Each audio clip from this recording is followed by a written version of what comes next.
จังหวัดอุบลราชธานีรวมกันกับทางเหล่ากาชาดจังหวัดอุบลราชธานีและก็โรงพยาบาลสรรพสิทธิประสงค์อุบลราชธานีได้จัดกิจกรรมบริจาคโลหิตเนื่องในวันอนันทมหิดลและก็วันผู้บริจาคโลหิตโลกค่ะ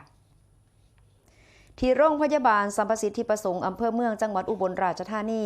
ว่าที่ร้อยตรีกรกฎประเสริฐวงศ์รองผู้ว่าราชการจังหวัดอุบลราชธานีได้เป็นประธานเปิดกิจกรรม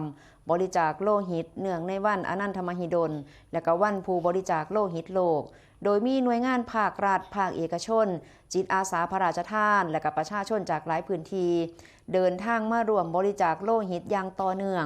ในโอกาสนี้นางทิติวรดาเทพเสนานายกเหล่ากาชาดจังหวัดอุบลราชธานีพร้อมคณะได้ร่วมพบปะและก็ให้กำลังใจผู้บริจาคโลหิตอย่างใกล้ชิดท่ามกลางบรรยากาศที่อบอุ่นพร้อมกับมีการมอบกระเป๋าผ้าลวดลายเอกลักษณ์ของท้องถิ่นจังหวัดอุบลราชธานีและก็ของที่ระลึกเพื่อแสดงความขอบคุณแก่ผู้บริจาคโลหิตนอกจากนี้ก็ได้แสดงความขอบคุณผู้ที่บริจาคดวงตาและก็อวัยวะแก่สภากาชาดไทยซึ่งก็ถือเป็นโอกาสและก็การต่อชีวิตให้แก่ผู้ป่วยที่รอคอยการรักษาการจัดกิจกรรมในเทื่อนี้ก็มีเป้าหมายสำคัญ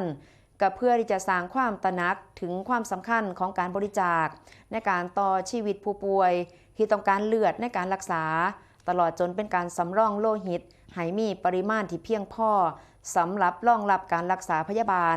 ทั้งในสถานการณ์ปกติและก็กรณีฉุกเฉินนอกจากนี้กิจกรรมดังกล่าวก็ยังสะท้อนให้เห็นถึงพลังแห่งความร่วมมือของทุกภาคส่วนที่ได้ร่วมกันทำความดีเพื่อสังคมผ่านการเป็นผู้ให้ที่บ่หวังสิ่งตอบแทนและก็ร่วมส่งต่อโอกาสในการมีชีวิตให้แก่เพื่อนมนุษย์อย่างยั่งยืนค่ะ